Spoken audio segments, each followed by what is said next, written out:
What's going on, guys? Gomes here back again on another MLB The Show 19 Diamond Dynasty video. Today I'm coming back at you with 5 gameplay tips that you guys really do need to know. These are 5 things that I have learned throughout my long tenure of playing MLB The Show all the way back to pretty much 08, 09, around that era, but obviously I have only begun playing online since about 15, as I'm sure a lot of you guys have as well. I've been a big Diamond Dynasty player within these last few years, so I've learned a lot of the ins and outs that really can make the difference between you losing a game and winning a game. Like I said, these are 5 things that have helped me out along of the way. You guys know I have not achieved World Series yet. I do think at some point I am going to make it, but the main reason is focus is just one of the main issues for me. Focus is always a struggle, but these 5 things I have learned do really help me out a lot, and I think these are 5 new things that a lot of you guys do not know. It can help you guys as well. So without further ado, we are going to get into this. Primarily, we are going to be using pretty much the custom practice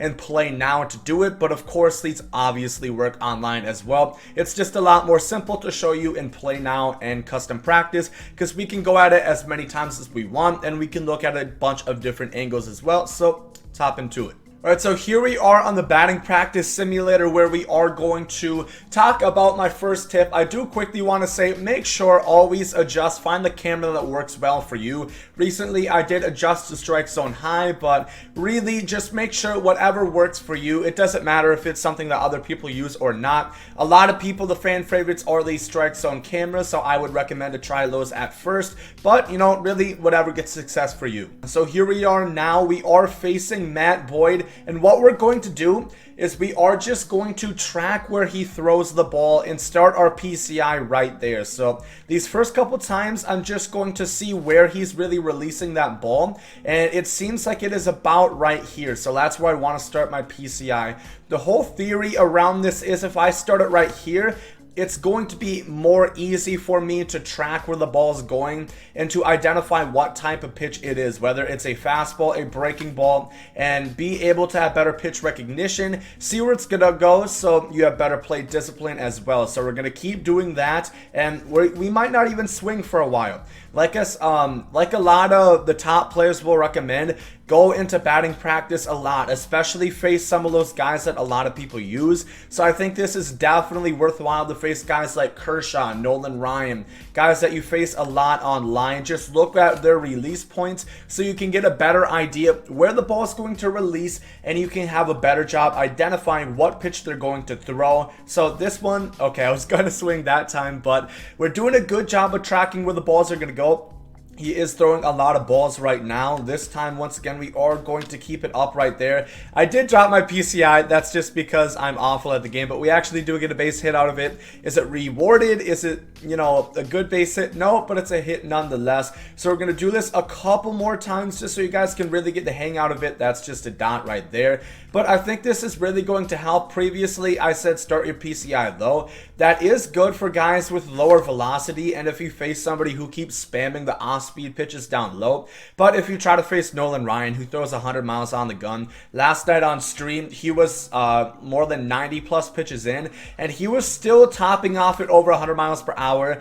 So you cannot start low. I recommend start where the release point is. Go from there. Better pitch recognition and better plate discipline, and you guys should have much better results hitting wise. For this one, we are going to need 2 controllers. One is going to be for the pitching team and one for the hitting team, of course. And we are going to look at a way where you can kind of tell whether or not your opponent is going to be stealing or not if you pay attention. It's always important to pay attention to the base runner nonetheless, especially when they're at first base, because that's a prime place that they would be running from. A lot of people, or sometimes people will try to steal from second to third, but not that often in most situations. So what we're going to do is we're just going to intentionally walk him to get a base runner on first base. Okay, so the way we want to set this up, we are first going to have a pitch loaded up, and then we are going to hit the L2 button, signifying that we are going to steal. And just take a look at the base runner over at first base. He should do this kind of like halting motion. If you caught that right there, he just kind of did it, where he starts to like move a little bit. It's kind of like a jerk almost. It's kind of hard to exactly say what it looks like, but I'll rewind that again. did it once again right there, if you guys noticed that. So it's a little bit of a halt, little bit of a jerk, and it usually means that they are going to be stealing. So then once you notice them doing that, then you can make sure that you want to, pitch out, possibly step off the mound, maybe try to pick off, because as you guys will see in a second, I'm going to give you guys my stolen base tips on how to steal pretty easily. So if they are doing that, what I'm talking about, it's going to be easier for you to pick them off. But a lot of times I would recommend in that situation to just pitch out, to just probably pitch out or step off the mound and go from there. Because if they're going to steal, if you pitch out, they're usually going to be out unless they take a step. Then it could be here or there if they have a lot of speed. But like I said, make sure always keep your eye on the runner over at first base. If he makes that somewhat kind of a jerk right there over at first, that probably means that he is going to be running. Now to talk about stealing bases a little bit, because I know some people have trouble with it, whether it's stealing bases or getting people out from stealing. Here I'm going to be talking about the way that I recommend that you guys steal bases. It has been pretty effective for me. When I do try it, I don't run too often just because I prefer not to play that way.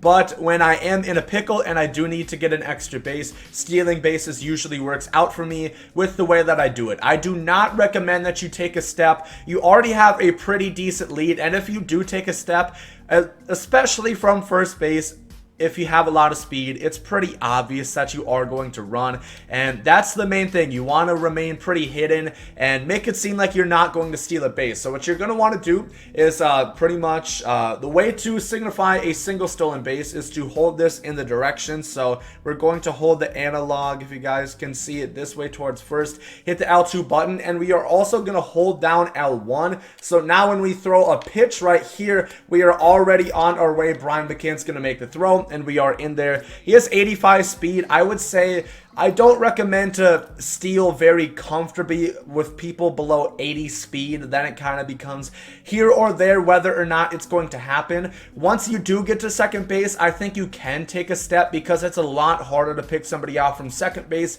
opposed to first base. Usually always make sure, keep an eye out. If they do make a move, quickly hit R1 and you will move back. But once again, we're going to do the same thing. We will take a step this time because it is a shorter throw from catcher to third base, so you're going to need a little bit of an advantage, but we're going to do the same thing right here, and we should still have the same result. Brian McCann's going to make the throw, and we are in there once again. So if you guys need help stealing bases, I would recommend that. The only trouble is if you are holding down the L1, which is the advance button, and what's going to make them run right away. If they do try to pick you off, you are going to be moving towards second, which can be a bit of an issue, but as long as you remain silent, you do not make a bunch of noise, keep taking advanced leads, and keep going back and forth, as you see some people do at first base, you should remain hidden, and you probably are going to steal a base. Have you ever ran into a jam where it's getting really hard to get out of the inning? You just cannot get outs for whatever reason. It seems like they are just keep hitting.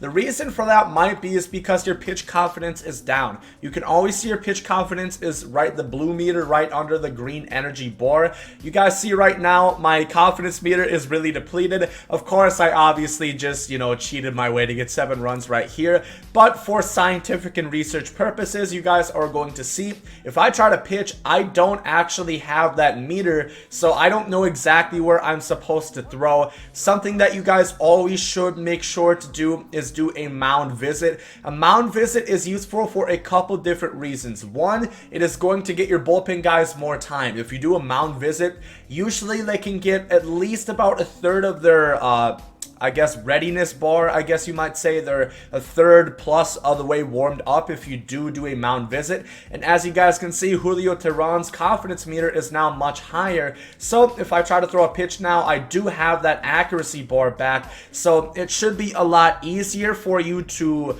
locate your pitches where you do want them, so you don't find yourself in even more trouble walking guys, leaving pitches right down the middle. You should know where you are going to throw it. The same works for meter and pulse pitching. I know how it works with meter pitching. I'm not exactly sure with pulse how it would reflect, but of course this is very important, and it also does help out with your pitches. If your confidence is higher, it should mean they will be a little bit more accurate. Of course, Julio Teheran, it's not a great pitcher to represent this with because he's, fair to say, not that good. good. At least on the live rosters, he only has 58 walks per 9, so he's not going to be that accurate to begin with. But if you do a mound visit, get your confidence up, you should hopefully be able to get yourself out of a jam. Finally, for the last tip, we are going to be talking about the shift. Of course, in real life baseball, the shift has developed into something, a commonplace that you see within a lot of games. A lot of times you do see teams shifting on certain players in order to be more successful in getting them out. And the same works with MLB The Show. You can create shifts yourself, or you have the auto shift on,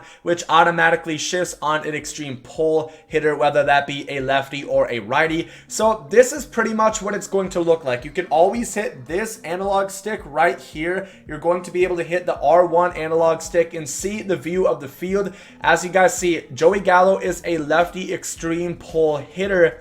And as you guys can see with this screenshot right here, it does signify what player's hitting type is. At least for live series, I'm not exactly sure for like flashback cards how it's going to work, but this is Joey Gallo. He's an extreme pull hitter and he's a lefty, so this is how the field is going to look. That is a wide open left side, so it's pretty obvious what we're going to try to do. If you ever notice that, you're just going to try to be late on your swing and then take it the other way. And some might say it's a cheap single, some people might say it's abusing the game. I do not think so, because it is a direct option within the mode. You can go to options right here, gameplay, go over to fielding and turn on defensive shift, put it on manual.